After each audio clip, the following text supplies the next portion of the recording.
Ada satu orang di antara kita mungkin tahajudnya 10 rakaat setiap malam, duhanya 12 rakaat setiap pagi, baca Qur'annya one day one juz, satu hari satu juz, malamnya one night one juz, satu malam satu juz. Satu keluarga di antara kita ini puasanya luar biasa Senin Kamis. Satu keluarga berpuasa Senin Kamis. Tak cukup puasa Senin Kamis, dia puasa Nabi Daud.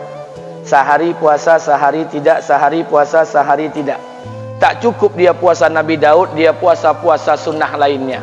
Istrinya nutup aurat dengan sempurna, pakai nikob, pakai cadar, pakai purda, pakai manset, pakai kos kaki.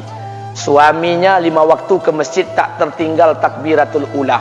Anak-anaknya di pondok pesantren hafiz dan hafizah. Tiap pagi berinfak, tak pernah menggunjing orang. Quran terjaga, aurat terjaga, tahajud terjaga, 5 waktu terjaga, duha terjaga, Quran terjaga, puasa terjaga. Sempurna satu keluarga nih amalnya. Tapi sudah 8 tahun dia tak tengok ayah ibunya.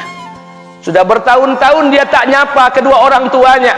Sudah bertahun-tahun dia tak berhubungan baik dengan ayah ibunya. Sudah berminggu-minggu dia berkelahi dengan ayah ibunya. Sudah berhari-hari dia bermusuhan dengan kedua orang tuanya. Maka anak seperti ini, seluruh amal yang mereka kerjakan tertolak di sisi Allah Subhanahu wa taala, tidak akan diterima Allah.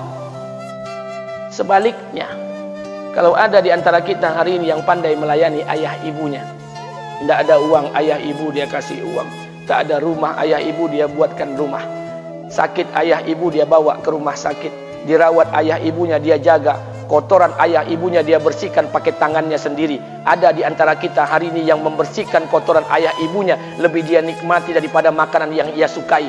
Begitu luar biasanya dia melayani ayah ibunya. Tapi dia tinggalkan solat, dia injak-injak perintah Allah, dia tinggalkan perintah Allah dengan mutlak.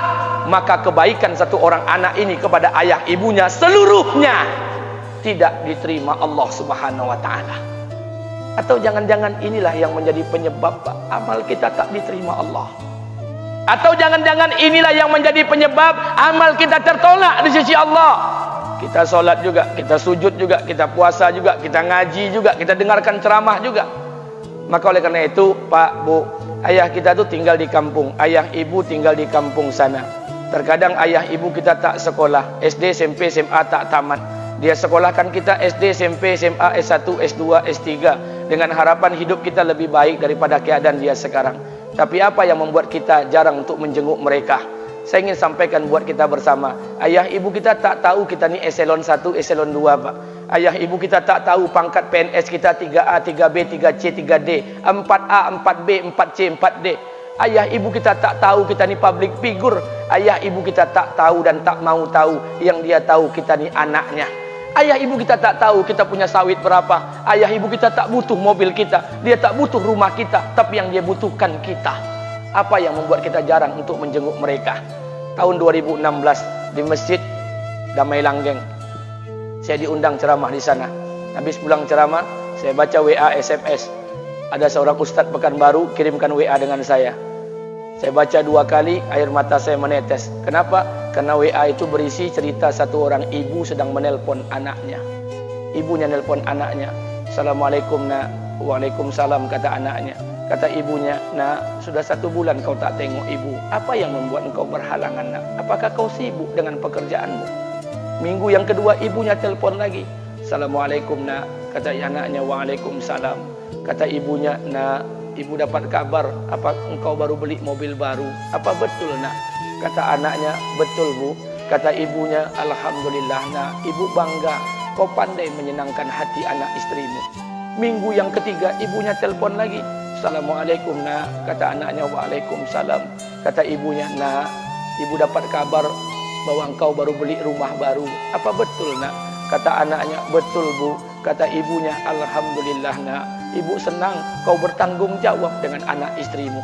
Minggu yang keempat ibunya telpon lagi. Assalamualaikum nak. Waalaikumsalam. Kata ibunya, nak, tadi ibu pergi ke pasar, ibu jumpa temanmu di pasar. Kata temanmu di pasar, temanmu banyak bercerita tentang kamu. Kata temanmu tadi, kamu baru beli anak anjing seharga 40 juta dari negeri Belanda. Apa betul nak? Kata anaknya, betul. Kata ibunya, nak, dengarkan pesan ibu untuk terakhir kalinya.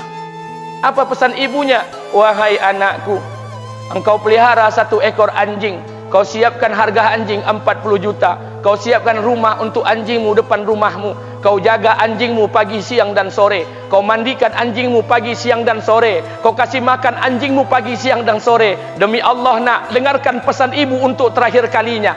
Apa kata ibunya? Demi Allah nak, demi Allah, kalau seandainya Allah menciptakan ibu, kalau seandainya Allah menciptakan ibu untuk yang kedua kali di muka bumi ini nak, demi Allah, ibu tak ingin terlahir sebagai manusia. Ibu ingin lahir sebagai seekor anjing, biar berada depan rumahmu dan melihat wajahmu setiap hari. Ibu kita tak butuh harta kita, Pak. Dia tak butuh uang kita, dia butuh kita. Apa yang membuat kita jarang untuk menjenguk mereka? Pantas hidup kita tidak berkah, pantas rumah tangga kita tidak sakinah, karena hubungan dengan ayah ibu kita rusak selama ini. Masih ada kesempatan, masih yang jauh telepon, yang dekat kunjungi mereka. Demi Allah, kita butuh keberkahan doa mereka. Yang sudah meninggal, ziarahi kuburnya dan doakan mereka. Imam As-Syafi'i berkata, apa kata Imam As-Syafi'i? Manusia zalim, manusia bodoh, kalian tak tahu apabila ayah dan ibu kalian mengangkat tangan di malam hari, dia berdoa kepada Allah untuk anaknya. Doanya cuma sekali, malamnya cuma sekali, hanya sekali saja doanya. Apa kata Imam Syafi'i? Sekali doa ayah dan ibu kalian sudah cukup bagi Allah untuk menjadikan kalian anaknya berkah dunia akhirat. Hari ini berapa banyak doa ayah dan ibu kita, tapi tidak ada keberkahan buat anak mereka. Kenapa? Hati mereka tersakiti. Maka pulang, Pak, cari mak bapak kita. Kita punya rumah hari ini, Bu, kita punya rumah, punya harta, punya uang, punya pekerjaan, punya kekayaan, punya sawit. Kita jadi orang hari ini, jadi pegawai bukan kena sarjana kita, Pak. Kita jadi orang hari ini bukan kena otak kita. Kita jadi orang hari ini bukan kena kepintaran kita. Kita jadi orang hari ini jangan-jangan kena keberkahan doa ayah dan ibu kita yang tak pandai tulis baca di kampung sana. Cari mak bapak kita, Pak. Demi Allah, kita butuh keberkahan doa mereka.